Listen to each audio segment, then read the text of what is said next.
നമ്മളിന്നേ pineapple കൊണ്ടൊരു പച്ചടി ഉണ്ടാക്കാമെന്ന് വെച്ചേ. നമ്മൾ മാമ്പഴ പുളിശ്ശേരിയൊക്കെ ഉണ്ടാക്കുന്ന ഏതാണ്ട് അതേ രീതി തന്നെ. ഇത് പുളിശ്ശേരിയും പച്ചടിയൊക്കെ ഏതാണ്ട് ഒരേ രീതി തന്നെയാണെന്ന് തോന്നുന്നു. പുളിശ്ശേരി എന്ന് പറയുമ്പോൾ കുറച്ച് നീട്ട് ചാറുള്ളത്, പച്ചടി ആകുമ്പോഴത്തേക്ക് നമ്മൾ കുറുക്കി എടുക്കുന്നു എന്നേ എനിക്ക് തോന്നുന്നുള്ളൂ. വേറെ എന്തെങ്കിലും വ്യത്യാസം ഉണ്ടെങ്കിൽ നിങ്ങൾ പറഞ്ഞു തരണേ, എനിക്കറിയത്തില്ല. അപ്പം നമ്മൾ അതിനായിട്ട് ഇവിടെ ഒരു ഇതെടുത്തിട്ടുണ്ട്, പൈനാപ്പിൾ എടുത്തിട്ടുണ്ട്. നന്നായിട്ട് പഴുത്ത പൈനാപ്പിളാണ്, നല്ല മധുരമൊക്കെ ഉള്ളൊരു പൈനാപ്പിളാണ് എടുത്തിട്ടുള്ളത്, ഒരിടത്തരം വലിപ്പത്തിലുള്ളത്. നമുക്കിനി ഇതിൻ്റെ ഈ തൊലിയൊക്കെ കട്ട് ചെയ്തിട്ട് അതൊന്ന് മുറിച്ചെടുക്കണം.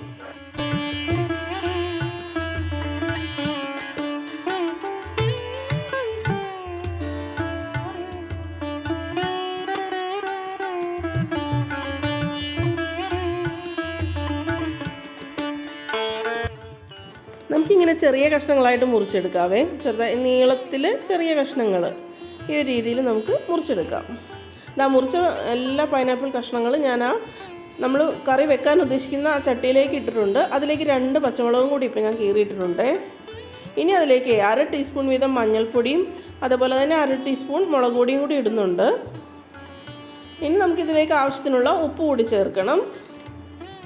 പിന്നെ നമുക്കിത് വേവിക്കാൻ വെള്ളം വേണമല്ലോ. അപ്പം ഇത് മുങ്ങിക്കിടക്കുന്ന ഒരു രീതിയിൽ നമുക്ക് വെള്ളവും കൂടി ഇട്ടിട്ട് ഒന്ന് ഇളക്കിയിട്ട് അടുപ്പ് ഓൺ ചെയ്യാം. ഞാനിപ്പോൾ ഇത് തീ ഓൺ ചെയ്തത് ജസ്റ്റ് തിളക്കാനൊക്കെ തുടങ്ങുന്നുണ്ട്. ഇനി നമുക്കിതൊന്ന് മൂടി വെച്ച് വേവിച്ചെടുക്കാം. ഒരു 5-6 മിനിറ്റ് വേണ്ടി വരും ഈ പൈനാപ്പിൾ ഒന്ന് നന്നായിട്ട് വെന്ത് കിട്ടാനായിട്ട്. ആ ഒരു സമയം കൊണ്ടേ നമുക്കിതിലേക്കുള്ള അരപ്പുണ്ടാക്കാവേ. അപ്പോൾ ഞാനിവിടെ ഒരു പിടി തേങ്ങ എടുത്തിട്ടുണ്ട്. അതിലേക്ക് ഒരു 1/2 ടീസ്പൂൺ വീതം നല്ല ജീരകവും കുഞ്ഞു ജീരകവും അതേപോലെ തന്നെ കടുകും ഇട്ടിട്ടുണ്ട്. ഇനി നമുക്കിതൊന്ന് അരച്ച് വയ്ക്കാം. ഈ അരപ്പാണ് നമ്മളിതിലേക്ക് ചേർക്കാൻ പോകുന്നത്.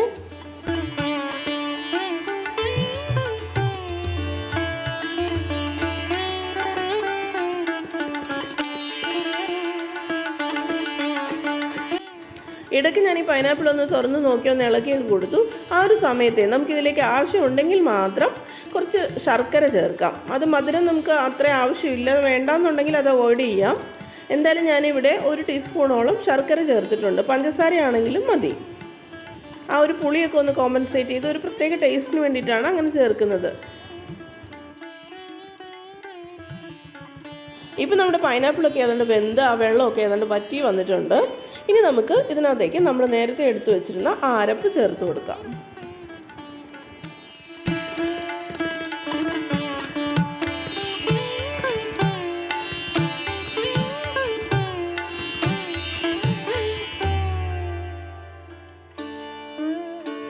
ഞാനിവിടെ അരപ്പ് ചേർത്തിട്ട് ആ അരച്ച ആ മിക്സിയുടെ ജാറ് കൂടി ഒന്ന് ജസ്റ്റ് ഒന്ന് കഴുകി ആ വെള്ളം കൂടെ ഇതിലേക്ക് ചേർക്കുന്നുണ്ട്. ഇനി ഒരു ഇത്തിരി നേരം ഇതൊന്ന് നിന്ന് ഒന്ന് ചൂടായി എടുക്കട്ടെ.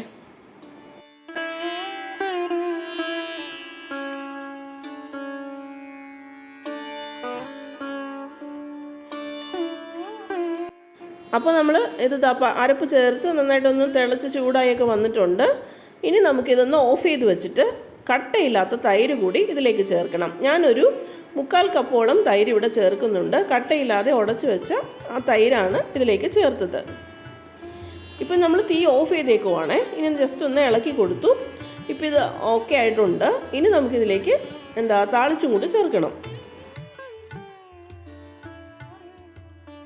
താളിക്കാനായിട്ട് നമ്മൾ സാധാരണ പോലെ തന്നെ കടുക് പൊട്ടിച്ചിട്ട് അതിലേക്ക് കറിവേപ്പിലയും പിന്നെ വറ്റൽമുളകും കൂടി ചേർത്ത് അതൊന്ന് മൊരിച്ച് ഇതിലേക്ക് ചേർക്കാം. ഇത്രയേ ഉള്ളൂ, സംഭവം റെഡിയായിട്ടുണ്ട്.